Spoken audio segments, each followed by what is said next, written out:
నమస్తే. షర్మిల, జగన్. సో వీళ్ళ అనుబంధానికి ఎన్ని హడ్డిల్స్ వచ్చినాయి, వీళ్ళిద్దరి మధ్య ఎన్ని రకాల గొడవలు వచ్చినాయి, ఒకరి మీద ఒకరు కక్ష సాధింపులు కూడా మనం చూసేసాము.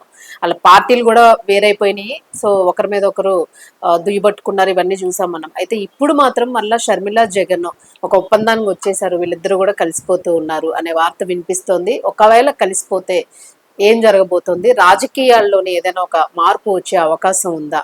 ఇదైతే మనం మాట్లాడదాం సీనియర్ జర్నలిస్ట్ దాము బాలాజీ గారితో. సార్ నమస్తే. సార్ అక్కడ ఉన్నదే మనకి ఏపీలోని విపక్షమైన ప్రతిపక్షమైన వైఎస్ఆర్సీపీ ఉంది. కాంగ్రెస్ ని పెద్దగా షర్మిలాని పెద్దగా ఏమి లెక్కలోకి తీసుకోవట్లేదు. బట్ ఇప్పుడు షర్మిలాకి ఎట్లాగాని అనుకున్నాడు, మళ్ళీ వీళ్ళిద్దరూ కలుస్తారేమో అని ఎప్పటి నుంచో ఊహగానే అనిపిస్తుంది. సో అది ఇప్పుడు నిజం కాబోతుందని అనుకోవచ్చా మనం? ఒకవేళ కలిస్తే ఎట్లాంటి పవర్ వచ్చే అవకాశం ఉంది అనుకోవచ్చు? యాక్చువల్ గా ఏంటంటే రేపు వైఎస్ఆర్ జయంతి ఉందండి. So July 8. సో ఆ సందర్భంగా జగన్ ఆల్రెడీ వెళ్ళిపోయాడు, పులివెందుల్లో ఉన్నాడు. పులివెందుల నుంచి ఆయన అక్కడ ఏవో 2-3 ప్రోగ్రామ్స్ ఉన్నాయి. అదంతా అయినాక రేపు మార్నింగ్ బయలుదేరి ఇడుపులపై వెళ్తాడు. సో మామూలుగా అయితే ఇప్పటి వరకు వైఎస్ఆర్ జయంతి కానీ వర్ధంతి కానీ విడివిడిగా చేసుకుంటున్నారు, కూతురు కొడుకు. తల్లి మాత్రం రెండింటికి హాజరవుతుంది, ఇద్దరిని ముద్దు పెట్టుకుంటుందా, ఆ వీడియోలు బయటకు వస్తుంటాయి. అది తల్లిగా ఆమె తప్పులేదు, ఎందుకంటే వాళ్ళిద్దరి మధ్య గొడవలు ఉన్నంత మాత్రాన ఒకరిని హేట్ చేయలేదు కదా. ఇద్దరంటే ఇష్టం. జనరల్ గా ముందు నుంచి కూడా జగన్ అంటే తల్లికి ఎక్కువ ఇష్టము, క్లోజ్ గా ఉండేది. షర్మిలేమో తండ్రితో క్లోజ్ గా ఉండేది. జనరల్ గా కూడా అలాగే ఉంటారు. జలుబు తలనొప్పి ఒళ్ళు నొప్పుల నుంచి ఉపశమనం శాస్త్రీ బామ్. జలుబు తలనొప్పి ఒళ్ళు నొప్పుల నుండి ఉపశమనం శాస్త్రీ బామ్ ఇప్పుడు 5 రూపాయల ప్యాక్ లో కూడా. ఆడపిల్లలు తండ్రితోను, మగవాళ్ళు తల్లితో. సో అలాగే వీళ్ళ ఇంట్లో కూడా అలాగే ఉండేవాళ్ళు. ఆమె అది బుక్ లో కూడా నాలో నేను పుస్తకం రాసినప్పుడు కూడా అవన్నీ డీటెయిల్ గా రాసింది విజయమ్మ. అయితే ఇప్పుడు ఆమెకి ఈ అమ్మాయికే అన్యాయం జరుగుతుందన్న యాంగిల్లో గట్టిగా షర్మిల వైపే నిలబడి కొన్ని విషయాల్లో జగన్ ఓపెన్ గా కూడా ఆస్తులు, ముఖ్యంగా ఆస్తుల పంపకాలకు సంబంధించి జగన్ ఓపెన్ గా కూడా ఆమె వ్యతిరేకించింది. అంత మాత్రాన జగన్ ఏమి కంప్లీట్ గా దూరం పెట్టేయలేదు. సో ఈ ఘర్షణ ఐక్యత అంటారు. ఈ అంటే కొన్ని విషయాల్లో మాత్రం వ్యతిరేకించి కొన్ని విషయాల్లో జగన్తోనే ఆమె ఉంది. అయితే ఇప్పుడు ఏమవుతుందంటే ఇది పొలిటికల్ యాంగిల్లోనే కలవాలి వీళ్ళిద్దరు. ఎందుకు కలవాల్సిన అవసరం ఉందంటే కాంగ్రెస్ ఇప్పుడు కొంత సౌత్ ఇండియాలో బలం వచ్చింది కాంగ్రెస్ కి. అంటే కర్ణాటక, తెలంగాణలో కంప్లీట్ గా కాంగ్రెస్ ప్రభుత్వాలు ఏముంటున్నాయి. కేరళలో మొన్న కోయిలేషన్ లో కాంగ్రెస్ ఉంది. అట్లాగే తమిళనాడులో కూడా విజయ్ ప్రభుత్వంలో 5 మంది కాంగ్రెస్ సభ్యులు ఉన్నారు. కాబట్టి ఈ 4 రాష్ట్రాల్లో కూడా కాంగ్రెస్ ప్రభుత్వాలు ఉన్నట్టుగా, కోయిలేషన్ కానీ సోలో కానీ. ఇప్పుడు వాళ్ళకి ఆంధ్రప్రదేశ్లో చూస్తే ఎదుగు బొదుగు లేదు. అదేదంటారు, నానాటికి తీసుకట్టు నానం బట్ట, అదేదో సామెత ఉంది. అలాగే రోజు రోజుకి వెనక్కి వెళ్తుంది. షర్మిల వైఎస్ఆర్ కూతురు కదా, ఆమె ఉంటే కొంత జగన్ పార్టీలో ఉండే వాళ్ళని కొంతమందిని లాగచ్చు, ఇవన్నీ అనుకోనేదో లెక్కలు తీసుకొని పెట్టారు ఆమెని. ఆ పెట్టినప్పుడే మెర్జీ చేస్తానన్నప్పుడు ఈమె కొన్ని డిమాండ్లు పెడుతుంది కదా, నాకు ఇది కావాలి అది కావాలని. అలాగే అడిగినప్పుడు రాజ్యసభ ఇస్తామని వాళ్ళు హామీ ఇచ్చారు. రాజ్యసభ ఇస్తామని హామీ ఇచ్చి ఈమెను అక్కడ పెట్టారు. కానీ రాజ్యసభ ఇస్తారని కూడా మొన్న పుకారు వచ్చింది, కర్ణాటక నుంచి మీకు రాజ్యసభ ఇస్తారని. పైగా డికే శివకుమార్ అక్కడ సీఎం అయ్యాడు. డికే శివకుమార్కి వైఎస్ ఫ్యామిలీకి కూడా చాలా దగ్గర సంబంధం ఉంది. షర్మిల మధ్య కూడా డికే శివకుమార్ ఇంటికి వెళ్ళి బర్త్డే విషయం చెప్పి బ్రేక్ఫాస్ట్ మీటింగ్ కూడా చేసింది. సో అందుకని ఆమెకి ఇస్తారు గ్యారంటీగా అన్నారు, లాస్ట్ మినిట్ లో ఇవ్వలేదు. అయితే ఇప్పుడు సమీకరణాలు ఏంటంటే కాంగ్రెస్ ఈసారి ఎలాగన్నా అధికారంలోకి రావాలి అని గట్టిగా అనుకుంటుంది. అందుకని ఇతర పక్షాలని కలుపుకోవడం, లేదా మెర్జ్ చేసుకోవడం, లేకపోతే వాళ్ళతో కలిసి వెళ్ళడం. అంటే బీజేపీ, నాన్ కాంగ్రెస్ పార్టీలు కొన్ని ఉన్నాయి, వైసీపీ లాంటివి. సో వాళ్ళతో కూడా టైప్ అవుదామన్న యాంగిల్లో కాంగ్రెస్ ఉంది. ఆల్రెడీ ఎన్సీపీ కాంగ్రెస్లోకి మెర్జ్ అవబోతుంది, శరద్ పవార్ దీంట్లో. అలాగే టీఎంసీ కూడా కాంగ్రెస్లోకి మెర్జ్ అని పుకార్లు నడుస్తున్నాయి. సో ఆ యాంగిల్ ఇప్పుడు జగన్ని కూడా కలుపుకుంటే, అంటే జగన్ ఏమీ మెర్జ్ చేయడు, కనీసం జగన్ని కూడా కలుపుకుంటే ఇక్కడ ఆంధ్రప్రదేశ్లో కొంత వాళ్ళకి మళ్ళీ కాంగ్రెస్కి 4-5 వచ్చిన తమిళనాడులో లాగా ముందు అసలు ఒక గ్రిప్ అనేది దొరుకుతుంది. అది వాళ్లకున్న అజెండా, రాహుల్ గాంధీకి ఉండే అజెండా. ఈ అజెండాకి ఇబ్బంది ఏంటంటే షర్మిల ఇబ్బంది. షర్మిలాకి అందుకనే రాజ్యసభ ఇస్తే ఆమె మళ్ళీ బలపడుతుంది. కాబట్టి ఆమెను వీక్ చేయాలంటే, వీక్ అయితే తన మాట వింటారు, మళ్ళీ బలంగా వెళ్ళింది అనుకో, ఆమె మాట అనకపోతే జగన్ కలుపుకోవడం కష్టం. అందుకని షర్మిలకి ఇప్పుడు ఇవ్వకుండా, షర్మిలకి ఏంటంటే నువ్వు ముందుగా మీ అన్నతో సెటిల్ చేసుకో, ఆస్తులని గొడవపడి మీ అన్నకి యాంటీగా మాట్లాడితే మన కాంగ్రెస్ పార్టీకి ఇబ్బంది. అంటే ఎప్పుడైనా పార్టీ వ్యక్తి అనుకున్నప్పుడు వ్యక్తి త్యాగాలు చేసి పార్టీ కోసం పనిచేయాలనేది ఎక్కడైనా ఎనీ పొలిటికల్ పార్టీలో సిద్ధాంతం ఉంటుంది. అంతేగాని వ్యక్తుల కోసం పార్టీని నాశనం చేయడం అనేది చూడలేరు ఎవరు కూడా. ఈమె అదే చేస్తున్నట్టుగానే మనకు కనబడుతుంది. గత కొంతకాలంగా జగనే ఆమెకి ఎనిమిలాగా, నిజానికి ఆమెకి ఎనిమి ఎవరు? కాంగ్రెస్ పార్టీ అధ్యక్షురాలిగా ఆమెకి ఎనిమి ఎవరు? కూటమి ప్రభుత్వం.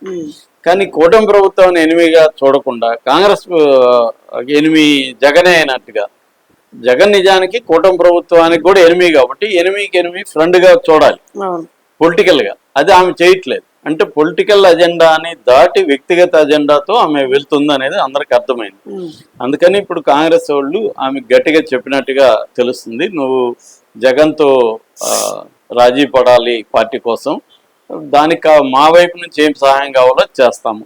సో ఇప్పుడు వీళ్ళిద్దరి మధ్య, డీకే శివకుమార్ వీళ్ళిద్దరి మధ్య ఒక కాంప్రమైజింగ్ ఫ్యాక్ట్ జగన్ కూడా అవసరం. జగన్ కూడా ఇంట్లోని పోరు ఇంత కాదని వేమన చెప్పినట్టుగా, ముందు నువ్వు ఇంట్లోనే సరిదిద్దుకోలేనివాడు బయట ఏం చేస్తావని జగన్ కూడా ఇబ్బంది. సొంత చెల్లికి తల్లికి న్యాయం చేయలేనోడు వేరే మహిళలకు ఎలా చేస్తారని చంద్రబాబు, పవన్ కళ్యాణ్ వీళ్ళు విమర్శిస్తూనే ఉన్నారు. అందుకని ఇప్పుడు జగన్కి కూడా అది సెటిల్ చేసుకోవాలి. రెండోది ఏంటంటే జగన్కు ఉన్న ప్రాబ్లం, పొలిటికల్ ప్రాబ్లం ఏంటంటే జగన్ ఒక్కడే ఈ కూటమిని ఎదుర్కోగలడా? ఎందుకంటే కూటమి ముగ్గురు చీలిపోరు. ఈసారి కూడా కూటమి మేము 20 ఏళ్ళు కలిసి ఉంటామని పదే చెప్తున్నారు. సో వీళ్ళ ముగ్గురు కలిసి ఉంటే జగన్కి ఉన్నదంత 39 to 40% ఓట్ షేర్ ఉంది. అది సరిపోదు కదా. సో కాబట్టి ఇప్పుడు జగన్ కూడా వేరే వాళ్ళని కలుపుకోవాలి.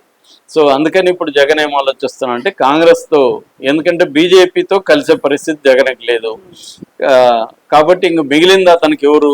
Congress, CPI, CPM. ఇందులో సిపిఎం కొంత జగన్ పురోగా ఉందని చెప్తున్నారు. సిపిఐ కూడా ఈ మధ్య కూటమికి వ్యతిరేకంగా ఉంది. నిన్న కూడా రామనరస్లో ఆయన ఎవరు నారాయణ కూడా చాలా గట్టిగా మాట్లాడాడు. పవన్ కళ్యాణ్ మాట్లాడిందే రావణ్ మాట్లాడాడు, చొప్పు చూపించలేదు, అదొకటే తేడా అని చెప్పాడు. పవన్ కళ్యాణ్ చొప్పు కూడా చూపించాడు, ఈయన చొప్పు చూపించలేదు. మరి పవన్ కళ్యాణ్ అరెస్ట్ చేయకుండా ఈయన ఎందుకు అరెస్ట్ చేశారని నారాయణ అడుగుతున్నాడు. సిపిఐ, సిపిఎం వాళ్ళు కూడా ఈవెన్ వీధుల్లో కూడా వచ్చి నిరసన తెలియజేస్తున్నారు. నిన్న కూడా ప్రెస్ మీట్ పెట్టారు. అందువల్ల లెఫ్ట్ పార్టీల్ని ఇటు కాంగ్రెస్ ని కలుపుకొని జగన్, ఇంకేమన్నా దళిత పార్టీలు ఉన్నాయి, ఫర్ ఎగ్జాంపుల్ జడశ్రవణ్ ఉన్నాడు, అలాంటి వాళ్ళంతా కూడా కలుపుకొని ఈ కూటమికి వ్యతిరేకంగా చిన్న చితక పార్టీలను కలుపుకొని వెళితే కనీసం ఒక బలం జగన్కి ఏర్పడే అవకాశం ఉంది. వివిధ వర్గాలు ర్యాలీ అయ్యే అవకాశం ఉంది. రెండవది, ఇండియా కూటమిలో కానీ ఉంటే నేషనల్ వైడ్ కూడా జగన్కి ఏదన్నా జరిగినా నేషనల్ వైడ్ సపోర్టు జగన్కు ఉంటుంది. సో ఈ యాంగిల్లో జగన్ కూడా ఇప్పుడు ఆలోచిస్తున్నాడు. అంటే మన అదేదో సింహం సింగిల్ గా వస్తుంది, ఇలాగా సినిమా డైలాగులు చెప్పడం వల్ల ఉపయోగం లేదు. ఇక్కడ సింహాలు లేవు, సింగిల్ గా లేవు. పొలిటికల్ పార్టీలో లక్ష్యం ఏంటి? గెలుపే. గెలుపుకి ఏం కావాలో అది చేయాలి తప్ప నేను సింగిల్ గా వస్తాను, నేను వీరమరణం పొందుతానంటే నువ్వు జీవితాంతం అలాగే ఉండిపోతావు, ఇంకా తగ్గిపోతుంది. సో అందుకని ఇప్పుడు జగన్ కూడా తెలివిగా ఏం ఆలోచిస్తున్నాడంటే మనం ఉన్న పార్టీలను కలుపుకొని పోవాలని. అందువల్ల ఆయనకి సొంత పార్టీలో ఉండి పోటీ చేయాలన్నా ఇంటి సమస్య పరిష్కరించుకోవాలి. ఎందుకంటే విజయం ఆయనకి యాంటీ అవ్వడం అనేది బలంగా ఆయనకి నష్టం చేకూర్చింది. చెల్లంటే ఆమెకేదో గ్రీడ్ అనో ఇంకోటి చెప్పి ప్రచారం చేయొచ్చు, కానీ సొంత తల్లే వ్యతిరేకిస్తుంది అనేసరికి జగన్ కి అది బాగా డ్యామేజ్ అయింది. అందుకని ఇప్పుడు జగన్ దాన్ని పరిష్కరించుకోవడానికి కోసం రేపు వేదికగా వాళ్ళిద్దరూ కలిసి ఒక సింబాలిక్ గా కానీ తండ్రికి నివాళులు అర్పిస్తే అది కొంతవరకు జనాల్లో ఒక పాజిటివ్ సిగ్నల్ వెళ్ళి చెల్లి అన్న కలిసిపోయారు అని చెప్పి జరగచ్చు.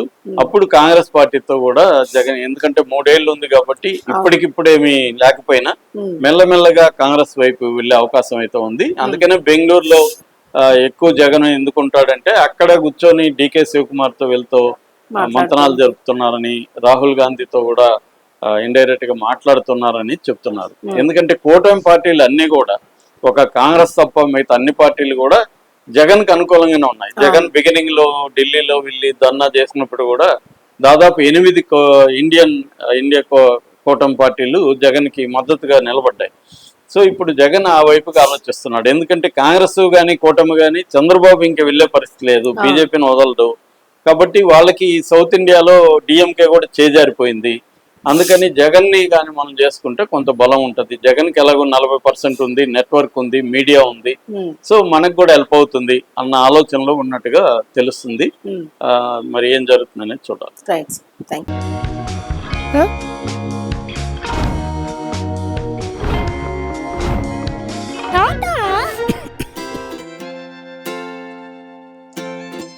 జలుబు, తలనొప్పి, నడుము నొప్పి, మోకాళ్ళ నొప్పులు లాంటి లక్షణాల నుండి ఉపశమనానికి Shastri balm, trusted by millions since 1992.